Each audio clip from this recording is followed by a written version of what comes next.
Hello and thanks for staying on LN 24/7. This is Politics Now. Quite a lot is happening in the world of politics, and we are here to do justice to some of the big stories. Talking about our first topic, Philip Shuaibu, impeachment. Here is a rundown of some of our talking points. We'll once again look at the allegations against Shuaibu, talk about the independence of the seven-man committee that were assigned to try his case. And finally, the impact of impeachment on Edo's political landscape. And joining us from Edo State is Paul Okungbowa. He's the Edo State governorship candidate for the UDC party. And of course, let's just give you a rundown of our talking points of our second topic, which has to do with the Citizens Tracker app. The Citizens Delivery Tracker. Here is a rundown of some of our talking points. First, we'll look at the CDT, a welcome development, talk about the modalities for tracking Tinubu's administration. And will Tinubu listen to feedback? That's very, very important. And finally, if we have enough time, we'll talk about the Rivers political tension. Here is a rundown of our talking points. First, we'll look at Rivers Assembly to resume impeachment proceedings against Fubara, and Fubara's alleged plot to declare Rivers Assembly illegal, and resolving political tensions in Rivers. These and so much more are going to be the focus of our conversation today on the show. But let's go to the first one, which has to do with the Edo State impeachment of Shuaibu. Well, the Edo State House of Assembly on Monday impeached the embattled State Deputy Governor Philip Shuaibu. The impeachment followed the adoption of a report of the seven-man investigative panel set up by the state's chief judge to probe all allegations of misconduct against Shuaibu. The move is a culmination of the political impasse between the deputy governor and his principal, Godwin Obaseki. Let's have a listen to what the speaker said before he announced the impeachment.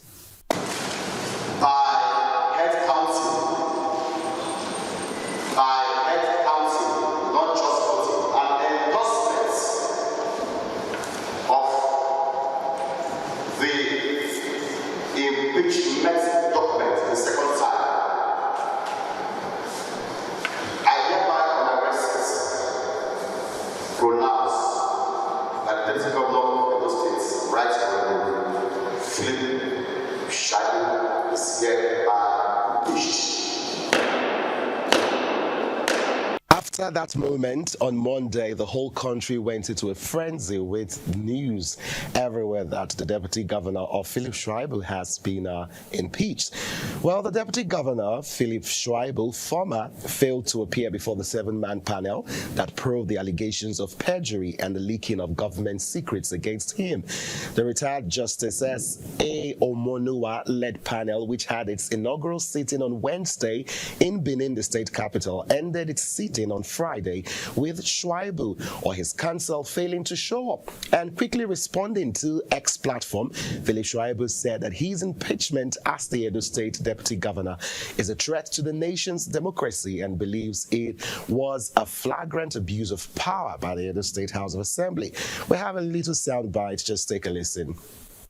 I denounce in strongest terms the illegal impeachment by the Edo State House of Assembly over trump-up charges. This is not just an attack on me as an individual, but on the very democratic principle that we hold there. It is a dangerous descent into dictatorship and a threat to the foundation of our democracy. Let it be clear that this impeachment was hushed because of my ambition to contest the Edo State 2024 governorship election under the People's Democratic Party, PDP, an ambition that is a legal right to all citizens of the Federal Republic of Nigeria. It's a sad reality that in our political landscape, ambition is met with resistance, and those in power seek to silence opposition through illegitimate means.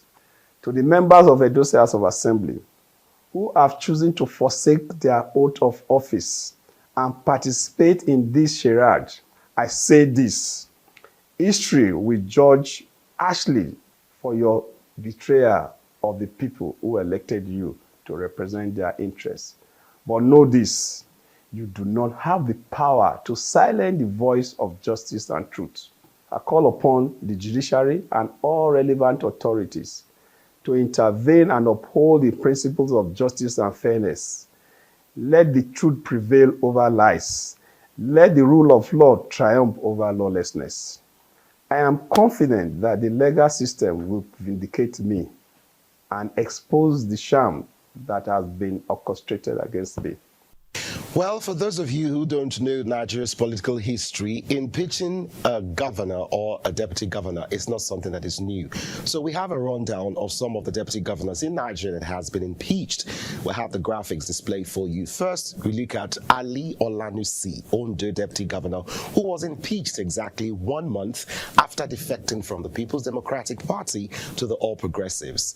Talk about Rauf Olaniyan, Oyo deputy governor, who was impeached by the Oyo State House of Assembly for defecting from the PDP ruling party to the APC. Then Eze Madumere, deputy governor of Imo State, who was impeached in 2018. We talk about Gaba Gadi, who was impeached as deputy governor of Bauchi in 2009. And Perem Mowe Ebebi, deputy governor of Bayelsa State, who was impeached in 2010. Mahdi Aliyu Gusau, deputy governor of Zamfara State, who was impeached by the State Assembly after refusing to decamp to the APC with Governor Bello Matawale in February 2022. Then you would recall Simon Achuba, deputy governor, who was impeached by state lawmakers in October 2019. He had a fallout with Governor Yaya Bello, and that's in Kogi State. And then Sunday Onyebuchi, who was impeached as deputy governor of Enugu in August 2014. So this is not new. Now, meanwhile, Godwin of Edo State has picked, Obaseke rather, has picked 37-year-old Omobayo Godwin as his deputy just hours after the impeachment of Philip Shuaibu. Yeah, that's him there. And Omobayo's inauguration is also set to take place. Of course, it took place rather on Monday and at the Edo State House government. And he's already given press briefings, interviews to newsmen of the media. Well, let's take a rundown of his profile just to know who he is. Well, the Omobayo, as he's called, Godwin, he's a 37-year-old and has a engineering degree in electrical and electronics engineering and an MSc in public administration from the University of Benin, UNIBEN, and preparing for the role of a professional and an expert in public administration. He has also been active in politics in his local government, building bridges of trust with the people and mobilizing them for common causes and breaking political barriers to the charging of his opponents. Before now, he used to be a member of the Labour Party. Well, let's break down all that's happening in Edo State. Joining us is Shuaibu to talk about Shuaibu's impeachment. Of course, is a candidate running for governorship in the state, Paul Okubowa. Thank you so much for being with us on the show. Thank you. All right. So, what is your reaction to the impeachment of Governor Shuaibu? There is a constitutional provision for impeachment. If the deputy governor has been found guilty by the members of the House of Assembly, if he has infringed on one or two provisions by law, then the law certainly provides that such should be meted with impeachment if they need be. But how do we measure the credibility and claims of the House of Assembly just now? When the House of Assembly in Edo State here, first of all, is chiefly the property of the state governor, a situation where members of the current House of Assembly were not elected but selected to represent the various local governments and the various constituents in the House. How do we now measure that this impeachment is not an act of witch hunt? Because the problem with the deputy governor started the moment he declared interest to run for governor. And since then, there's been serious impasse between himself and his boss. So I, for one, will say the impeachment of Philip Shuaibu just now is an indication of dictatorship. Yes, this is my submission, that the impeachment for me is unwarranted. But however, those who are serving their paymasters have just now done the needful, which was something I believe was masterminded by the governor himself. All right, now let's take a look at the allegations. They're talking about perjury, leaking government secrets. I mean, these are just some of the allegations against Shuaibu, but to Nigerians were like, okay, ever since Shuaibu decided to run for governorship, I mean, it's not been the same, basically. Can you help us make sense of these allegations? One of the reasons why I try not to bother myself with the details of the claimed allegation is until he opted to run for governor. He was a fundamental member of the Three Musketeers. Once upon a time, the deputy governor, the SSG, and the governor, without commissioners, ran the state. Once upon a time, Shuaibu was an enlisted arsenal in the war that ensued between the governor and his predecessor. Shuaibu was not guilty of any crime then. So for me, if they had impeached him just now, the indication is that they have necessarily found reasons to do such impeachment. But the underlying factor is that this impeachment just now is a further demonstration that the governor will decimate any person who has political views that is different from his. Because until this time, Shuaibu was not guilty. This is my premise for saying that the orchestrated impeachment is an act of witch hunt on the deputy governor. All right, there are those who feel he should have been loyal to the governor. What do you say to that? Like, okay, well, serves him right. How can you be disloyal to your boss? I mean, your boss put you in power in the first place, and now you turn his back against him and you don't expect all hell to break loose. What about those who speak in that manner? What do you say to that perception? Like you rightly mentioned, I am not a member of the People's Democratic Party. But I will certainly tell you that the deputy governor will definitely have fan base or supporters within the party. And of course, this may in one or two ways, perhaps inconsequential ways, impact on the party's balance, especially in the Donut Senatorial District where the deputy governor came from.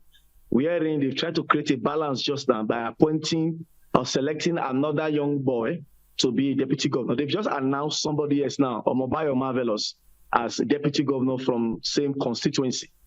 You see, however, the idea of loyalty is very relative here. And like I said, until Shuaibu lost an ambition, he was loyal. He was recruited in the fight that has ensued between the governor and his predecessor. Infringing on his right to contest is something that I do not take lightly. I'm not a fan of the deputy governor. He's not somebody I would say I like his style. But you see, the deputy governor brought joy, especially in the area of sports. There are times here he will personally by himself pull up a jersey and get into the field. Some will say the deputy governor gave life to Bendel Insurance in Edo State. My opinion is this: until he lost a political ambition, he was not at rivalry with his boss. But you see, asking him not to run was infringing on his right. Shuaibu, just like every other Edo sons or daughters, have the right enshrined in the Constitution to declare for the office of governor. It is now left for the people to decide whether or not he is qualified. The enmity that has ensued just now erupted from the disaffection occasioned by his declaration for governance. And this, for me, still remains substantially the reason why he is being impeached. And this is why I find the impeachment as a no-no. It's uncalled for. And for me, it's an act of dictatorship. You are like the soldier, you're like the mighty man with a sledgehammer, but you still go after the ants. The governor in several ways have decimated the office of the deputy, decapitated it in several ways, relegated and reduced the office to a mere office, removed him from Osadebe Avenue and took him to off the avenue, relocated him to a duplex that is quite distant from the office of the governor. All of this was a spite on the provisions of the Constitution as far as that office goes. not just necessarily Philip Shuaibu as a person or as a deputy governor. I feel this sort of hammer to ant treatment were too much. And I feel impeachment just now, but it was a further demonstration of the very high-mindedness that some people will go to prove their point that they have power. Okay, let's talk about the 7-man committee that was set up to look into this case. What do you make of the independence of this 7-man committee? Because it is based on their report that the House of Assembly impeached Shuaibu. The 7-man committee, as chaired by Justice Okunbowa, in my opinion, must have found judiciable grounds to have accentuated the impeachment just now. However, it is still subject to further findings. If there was a breach in the process, this is subject to further findings. My point is still on one thing. The credibility of the 7-man committee, I have no doubt. But who amongst them doesn't have an impeachable offense? The governor himself has in several fora blatantly reduced the Constitution. If you want to talk of impeachment, the governor himself is due for impeachment. Whatever findings the 7-man committee must have found, it boils down to witch hunting. It boils down to witch hunting. There is no other simple language to put it. All right, so how will this play out in the long run? He's been in court, to stop this impeachment proceedings, but it's all failed and probably is going to head to court to see to it that this can be undone. But we have a new deputy governor already in Edo State. How will this play out? There is a very renowned politician who's now a senator, or a one-time governor in Edo State. When they are done with what they want to do to you, they'll tell you go to court. You see, as far as the impeachment of Philip Shuaibu goes, the governor has so orchestrated it that it will have zero consequence on governance. It will also have zero consequence on the policy and politics of the party just now. However, where I think it will have some impact is that there are rational people who may not agree with this sledgehammer approach, and of course, may become very disaffected with the party and want to turn away their love or support for the party to another party. This could be, at best, what will happen. Other than that, the governor and his rank and file are in complete control. They know what they do. They know how to do what they are doing. So the deputy governor has been removed from the circle and replaced within the circle too. So nothing that will affect governance, nothing will affect politics. But perhaps maybe the fan base of Philip Shuaibu may want to turn their support elsewhere. Philip Shuaibu in the coming days may still remain in court to battle this. But after this impeachment, if this impeachment takes effect, his being in court may become further reduced. The chances of him having what is required to keep his battle up as it ensued from the post-primary saga may be losing some sort of strength and starch as he has been removed from office as deputy governor. Perhaps this is the strategy to also water down on his influence and perhaps water down on his capacity to keep up the fight that was established in the courts. That aside, I think the governor is already in control of the party. And I think the governor has done a very smart one. The governor is controlling both PDP and Labour Party in Edo State. From this development, do you see it dividing the PDP further? I know you are not a member of the party, but this could be, another opportunity, to make the PDP, seem to be in a disarray. What are your thoughts? As much as I'm not a member of the PDP, the governor is the Father, Son, and Holy Spirit of the PDP. It will not divide it in any way. And thank you very much once again, Paul, for being with us on the show. You're welcome. We'll take a quick breather. We'll be right back to stay with us.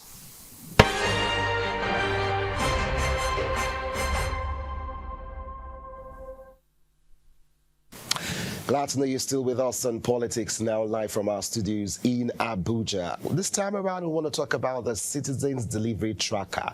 What is it all about? Here is a rundown of some of our talking points.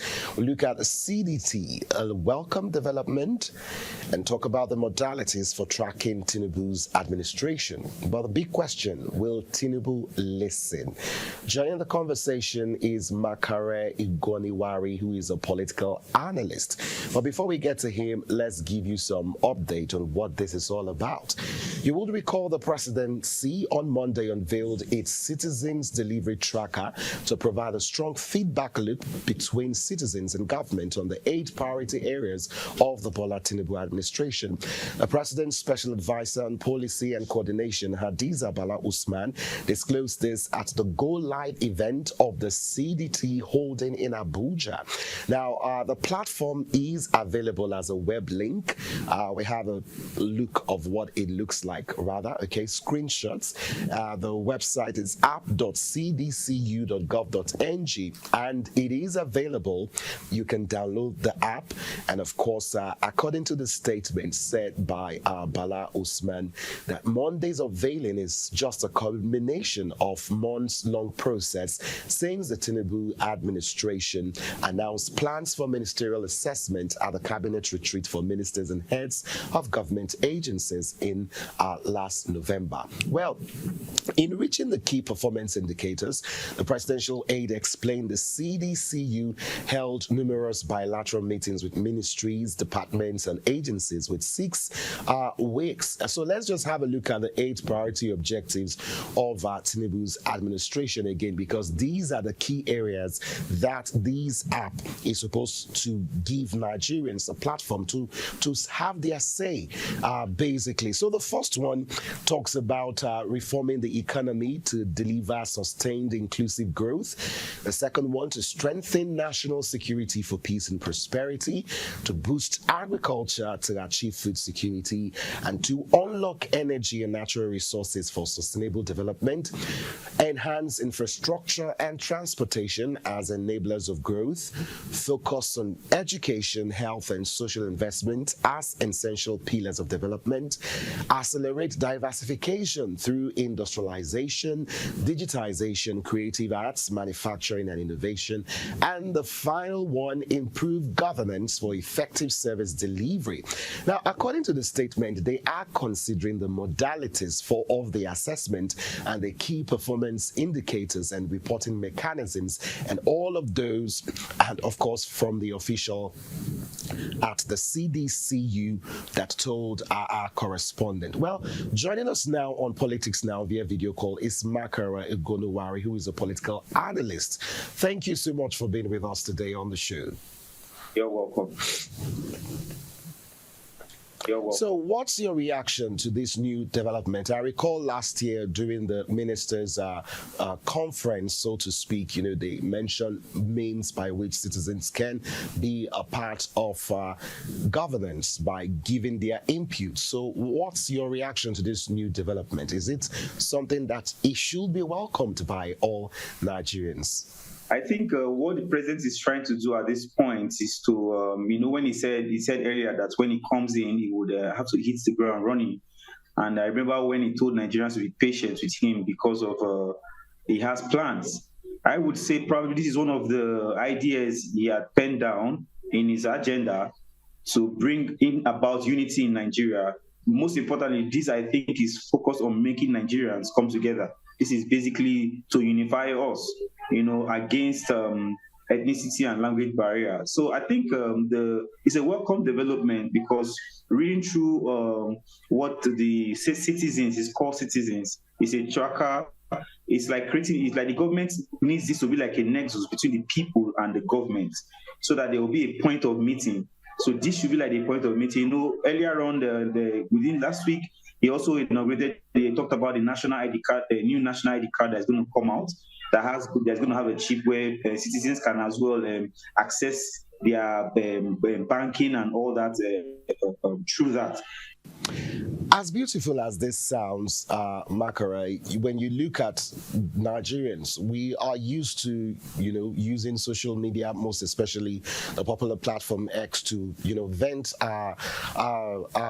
what we want to say about what we see in terms of governance. But when you look at this new platform, what do you think makes it special, in the sense that they can as well just go to X and check what's trending to see what Nigerians are saying about governance in the country?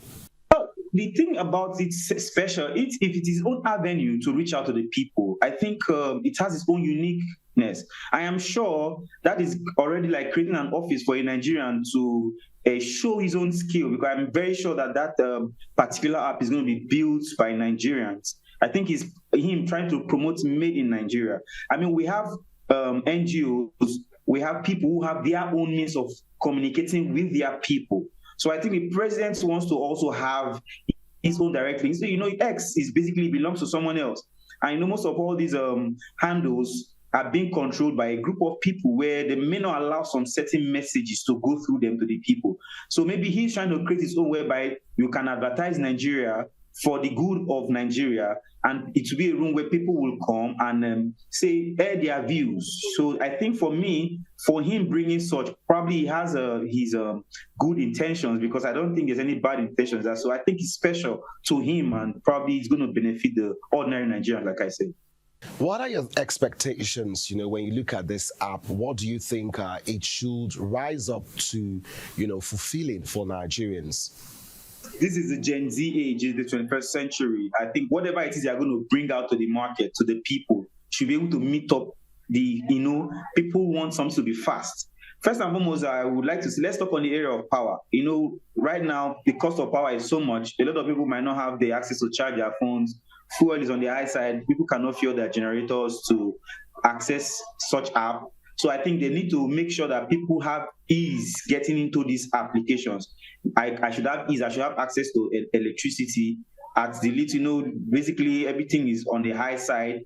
And so imagine where you're bringing such a beautiful app, and I don't have my phone charged to have access to that, or it's not easy for me to access fuel to fuel my generator where there's power failure, to have access to such. So I think they need to really up their game. And again, the internet space, X and all that, Facebook and all that, are moving on high speed. I hope it's not going to be one of those mirage that we'll just hear about, and it will be used to move away some whatever, and they will tell you tomorrow it was done with over XYZ billions. And I hope it's just not going to be one of those projects that Now, when you have a mechanism or a tool, platform in this case, that you can use to weigh people's opinions, to when you look at governance in general, there is that temptation, to want to play with those information that has been given to you. So for some people, this could be, a weapon for propaganda. It could be hacked. Who knows? Anything is possible. But what do you see, when you use something that is not controlled by the government, let's say like an ordinary platform like X, formerly known as Twitter, the government doesn't really have control aside from blocking the website. But for a platform like this from government, it could be manipulated. People are raising that concerns. What are your thoughts that this could, be a weapon for propaganda, to say, see what people are saying about what we're doing great, we're doing fine? That's your word, not my word. So I'll borrow your word. A weapon for propaganda, I would say, let us not go there right now. But then we do not hope it becomes such. That is what I'm trying to say. That's why I said it should be centralized, it should be Nigerian, it should be for everybody. It should be a place where everybody is free to air their opinions. Because, even nowadays, a lot of times people go to X. X has been corrupted by we Nigerians, in the sense that everybody has their own support. But this should be an avenue where every Nigerian should be listened to, and every Nigerian should be allowed to talk. There's nothing wrong in me constructively criticizing whatever they do that I'm not happy with on that platform. And there's nothing wrong in them giving me an answer to make me understand why they did so. So, like I said, this is like a nexus the president is creating where he can connect the people to him however he wants to, so that the people can enjoy the dividends of his service to the people. So I think, like you said, I pray it doesn't go to that propaganda kind of way, because we don't want that, actually. We want to promote peace and unity in the country. Well, I would say it's not just my words, it's just concerns from people. People are skeptical lately, and you can't blame them. Now, let's talk about the timing of this app. We look at some of the policies that have been implemented by government. My personal take that this is actually a beautiful idea. I mean, it shows that this administration is keen on listening to some of the key concerns of Nigerians, given the various 8 priority areas that he has said his administration will focus on rather. But do you think this should have come at an earlier point? Just imagine, Makara, if we had this platform before the removal of subsidy, do you think we would even be, complaining about economic hardship in the country? I'm curious to know your thoughts. Well, when it comes to the time, the truth is, everybody, if you want to use a taxi or a car to somewhere, you will certainly get there. Same as if you want to use a plane, you will certainly get there. It's just that it's the means of how you got there. So every means has its own time range. So I wouldn't say the time is right or not right, because for they might say the time is right. Another person, like I said, this should be a platform where people should air their opinions freely. So I cannot say the time is wrong or right. However, my own is that so long as it's going to come out as it's coming out now, it should not be a partisan or a one-sided thing. It should be able to feed everybody alike. Do you get? So the timing, you mentioned about the fuel subsidy and the increase in all that. Yes, I wish they had brought this earlier, but I hope that then they will actually do a whole lot of campaign, and probably this way, like I said earlier, this may be one of the ideas he said he has in his book of the hope, renewed hope agenda. So I cannot say if it is wrong or the right time, but at this point, I think it's good a time for him to have a platform where Nigerians, the ordinary Nigerians, could get access to him. All right, let's take a minute to actually look at the site for people to see with their own eyes, because sometimes when a product is launched, you ask yourself, is it for real? Okay, so let's go to the website. We've got some screenshots to show for you right now. So you see the key priority areas there. If you zoom in, you see reform the economy, like we've listed earlier on. You click on the first one, talking about reforming the economy. You see contributing MDAs, Federal Ministry of Finance. You click on that, you see deliverables. You have 20 deliverables, so you can pick anyone. When you click, you see key indicators, increase tax to GDP. You see where it'll take you to. You see the indicators, and once you click on that, you can actually type in your name, your email, your phone number, and make your comments on what you think is happening in that particular area. Like we're looking at the economy. So you put your post, and that's it. You're good to go to give your comments. Now, Makara, from what you just saw me describe, like to go actually and visit the website, what do you make of this? Like you are actually bringing out, you brought out the what you've observed as a problem. And one thing about me is, when we state the problem, let us now bring about solutions and suggestions. That's why I said this system they are bringing should be an open-end system where people will be allowed to suggest, make their opinions known and all that. Yeah, you said if you read things they've actually outlined there. I am suggesting that they shouldn't make it a place for them to advertise or impose what they want to do. They should make it a platform whereby people will be able to say, we don't like this. Why don't you do it this way? So they should allow, so whoever the engineers are, because I don't think it's Mr. President himself that will set up the app. There's something about governance, sometimes the person in the center has an idea, but the people who are given these responsibilities may not even understand how to run with the vision, because everybody has their own motive.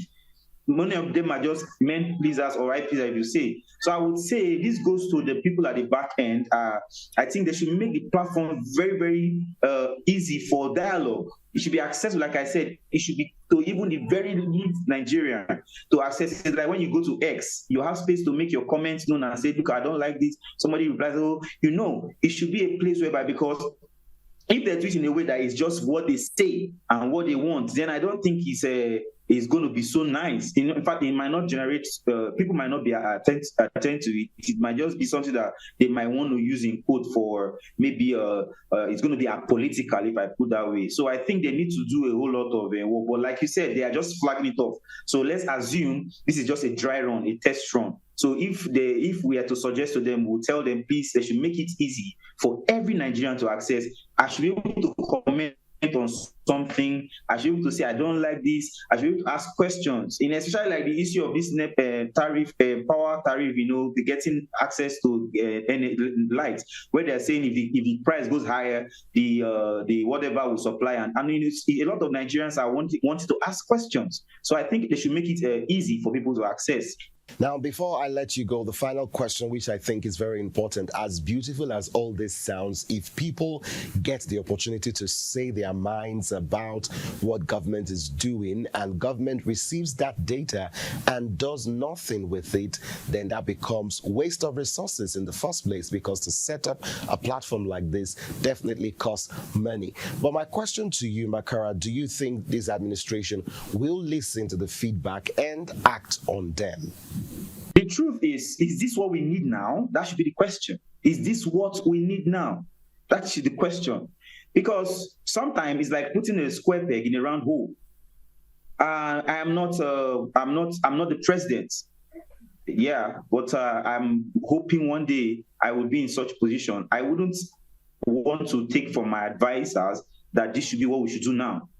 Would have thought of tackling the current issues that people are faced with.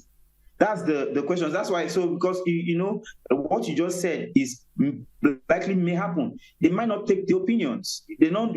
Right now, is this what Nigerians need? For real, is this what Nigerians need now? Is it what I need now? I don't need this now. I need to understand why I am paying very high price for electricity. I need to understand why I need to move from point A to point B and transition is going up. I need to understand what's happening with the reasons for insecurity and all that. So if you want to tell me that you cannot use the platform we are all used to, which are the platforms we have, the things and all that, to pass the information to what you are doing, and you want to set up your own platform, well, it's basically like saying you don't need to listen to other people, you just want to do what is in your mind. So for now, what we should be tackling is this what Nigerians need now? The average Nigerian is thinking of how to have access is to get to eat. So, I mean, how many people will even have data? How many people have money to even access data to log into such things? So I think it's, for me, I don't know, but... Thank you, Makara, once again for being with us in Politics Now. Thank you very much for having me. The pleasure is all mine. Okay, so we'll go on a quick break. When we come back, we'll look briefly into what's going on in Rivers. Stay with us.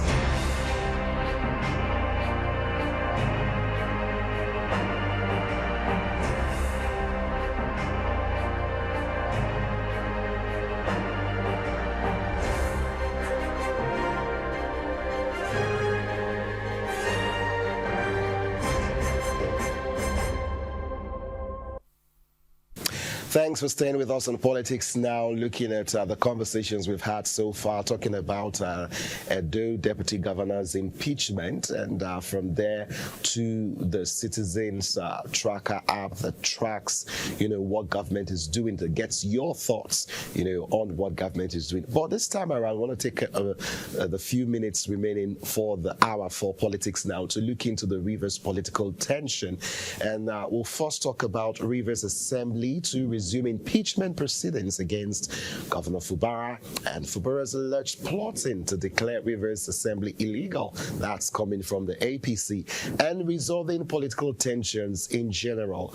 Joining us via audio call is Tonye Inyobiri Bakanista, who is a political analyst live in Rivers State. Thank you so much for being with us. But quickly, let's give you an update of what's been happening, because you recall when President Tinubu had the pact between Fubara and Wike, and we were all like, okay, finally, the crisis is over.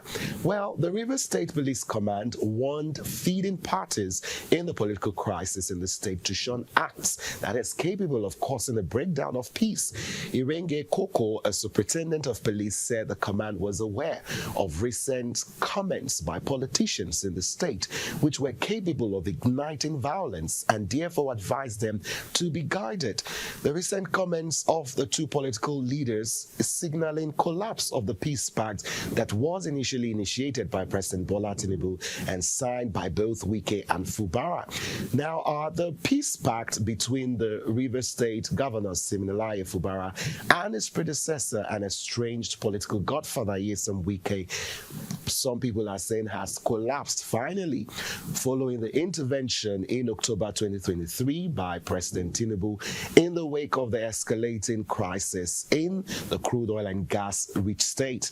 The Minister of the Federal Capital Territory, Nyesom Wike, has been holding interviews, in Abuja recently on the 2nd of April, Tuesday to be precise. He ruled out any reconciliation in the foreseeable future with his successor, Governor Fubara.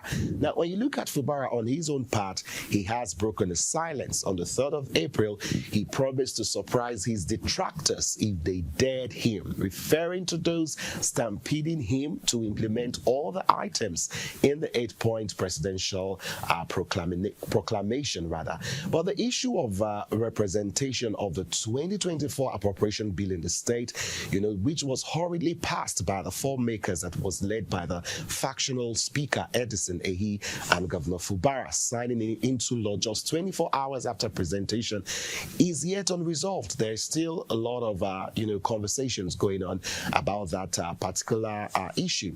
But as it is a subject of litigation following suits filed by some Rivers elders. Now, the Rivers State House of Assembly has threatened to resume impeachment proceedings on Governor Fubara for allegedly continuing the breach of the Nigerian Constitution. We also saw what played out in Edo State. Now, the Rivers State chapter of the All Progressive Congress is also alleging that the state governor Fubara is plotting to procure interim orders to declare the state of House of Assembly illegal. Well, joining us via audio call to make sense of what's happening is Tonye Enyoribo Bakanista, political analyst. Thank you for joining us on the show today. Thank you very much. What's the atmosphere like in Rivers at the moment? I'm asking this question based on the police superintendent who issued a warning that all the political factions should please, mind the words and ensure that peace continues to stay in the state. But what is happening right now? Can you say that Rivers state is, calm, politically speaking? The political atmosphere in Rivers, if I say is smooth, I will say I'll be lying or dishonest. But in all fairness, it's what's happening is not unexpected in a political climate of our climes like that of Nigeria, and especially when you consider that the governor and his predecessor, they are not good pals, they are not best of friends at present. So they will always be back and forth political bickering.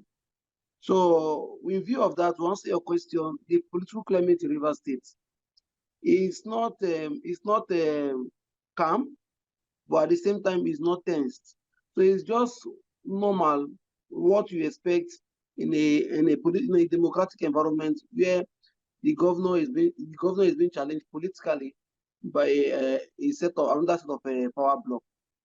Now, what can you tell us, regarding the move to impeach the governor? Is this something that the House of Assembly members are working on? What can you help us add some justification to that report? Yeah, you see, the problem with the Rivers House of Assembly led by Speaker Martins Amewule is that they failed to draw the line between political disagreements and constitutional breach. Now, it is a well-known fact that the governor and the House of Assembly members, as presently constituted, are not best of friends. Now, however, irrespective of their personal or political relationship, all of them have responsibility to do as prescribed by the Constitution. Now, the governor's job is to administer the states. The legislative, their own job is to do the business of lawmaking and provide oversight. But the Martins Amewole Assembly, they tend to be using the state as the instrumentality of the legislative arm as a tool to persecute and fight the governor. Now, if they have any issue with the office of the governor or the governor himself in terms of their official duties, there are ways to communicate with the governor. For instance, if there's anything that the governor is supposed to do and the governor has not done, the Martins Amewole House should formally inform the governor, seek explanation, or even tell the governor to invite an agent of his administration, a commissioner, a special advisor, or anybody. Now, another way is that they were they were citing the appropriation law. However, what they fail to realize is that a constituted house presided by Edison Eye, then in his capacity as speaker, he has the legal instrument of a Rivers State High Court affirming him as a speaker.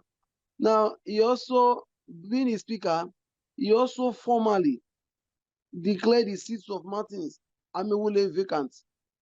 While his speakership lasted, the governor presented the appropriation bill.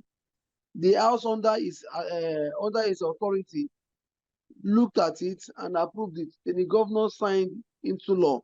It becomes a law. Now, Martins Amewole, Wike, the governor, and other stakeholders, when they met with the president, who normally, under normal circumstances, should have no business in the whole process, they met him. The president gave 8-point directive, which I tag on only directive. Now, the president directive was to ask the governor to represent the budget.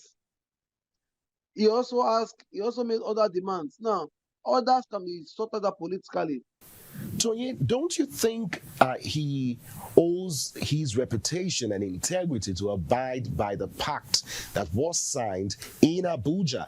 Because when you look at it from the role of the Constitution, it seemed not to be working to bring about peace in the state. And analysts were talking about the fact that the only solution that was tenable was a solution of a political resolution, which led to President Bola Tinubu intervening in the matter.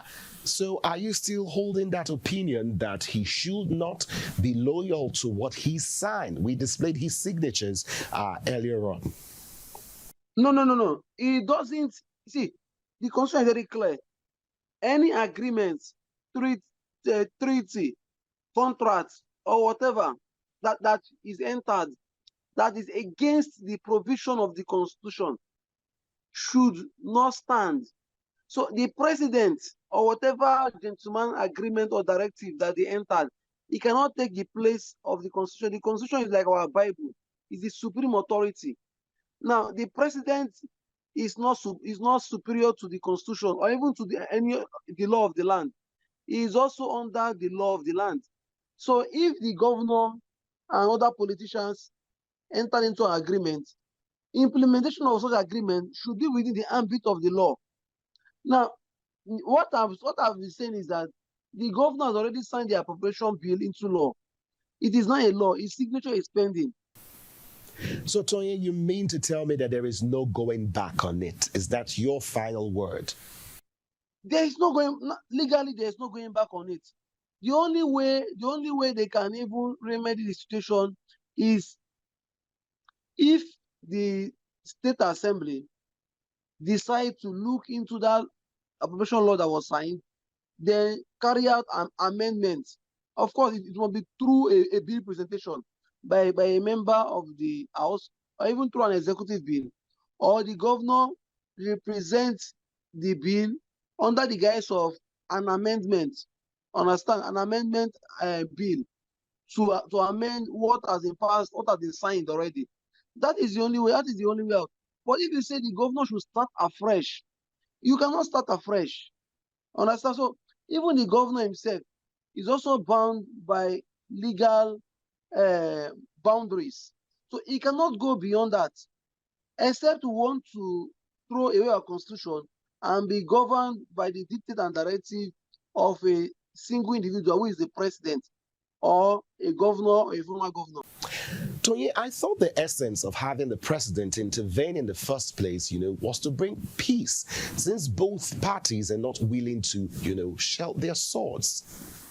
From the onset, I have said it, that the president's involvement cannot bring peace to the political climate of Rivers State. I have said it from the onset. The president was not even, in fact, the president has no business. What the business of the president is to ensure that everybody maintain law and order. The police job is to ensure that there is law and order, there is no breakdown of law, properties of individuals and persons are protected, and also that the players operate within the ambit of the law. That is their duty. So it is not for the president to be telling people what to do. He is not the supreme leader of Nigeria. Is it a fact that the governor is trying to procure interim orders to declare the State House of Assembly illegal? This is an accusation that's been made by the APC in the state. The statement by the APC doesn't even make sense, because first and foremost, there is no part in our constitution, in our laws, that empowers the governor to, or empower the judiciary or the courts to stop another arm of government from operating. It cannot work. It cannot even stand. Understand? So the governor, that one doesn't make sense. Secondly, the governor has no such plan. If the governor doesn't even have the power to even do that, if the governor should do that, that will amount to gross misconduct and abuse of office, of course, an impeachable offense. And the governor is a gentleman that respects the law of the land and the constitution. So the APC leaders, they are just making allegations. I don't know, for reason best known to them, probably to score cheap political points or to eat the polity. Nothing of such. If they say the governor has plans, how did they come about the plans? Are they in the mind of the governor? Were they part of any meeting? Let the governor say they should come with their facts. Were they involved in any conversation or communication with the governor or agents of the governor where such was reviewed? If yes, they should come up and mention names. Who said it? When was it said? When is the governor planning to do that and everything? If they say, has the governor filed any secret suit before the court? If they say yes, they should come out with the fact. You see, some things by politicians, some statements by politicians, they say it just to whip up sentiment. So let's talk solutions here, because I'm not one to just talk about problems. How do we solve this issue? That was a question that was raised last year, which led to the president's intervention. But if that is not working, what is going to work? Tony, can you talk to our viewers tonight?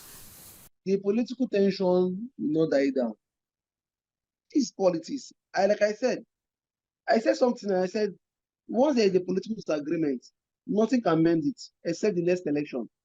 Now, my own is that the Wike camp, they have right to oppose the governor politically. Everybody must not be. In fact, in a democracy, there must be opposition. So if they want to play the role of the viable opposition, they are welcome. They should provide themselves as credible alternatives, while the governor has the responsibility to provide the dividend of democracy based on his campaign promises and also based on the provisions, within the provisions of the law.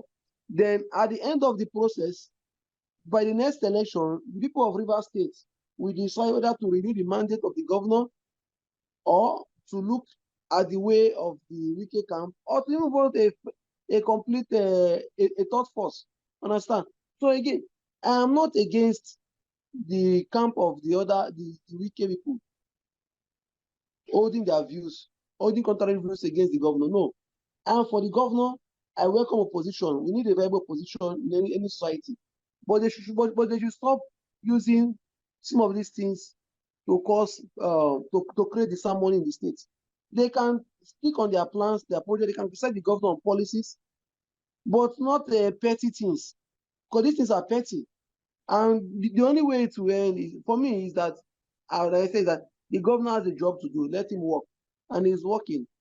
The other party, if they feel that they can do better than the governor, they should be telling people of Rivers State what they have in offer, instead of just grandstanding and unnecessary noise.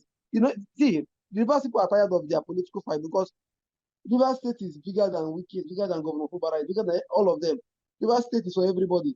So Rivers people want dividend of democracy, and which the governor is trying his best in providing. Once again, to you, thank you for joining us on Politics Now. My pleasure. And that's the much we can take on the show today. Thank you so much for watching. My name is Morno Balagobo. Do have a splendid evening, and I'll see you same time right here on Friday.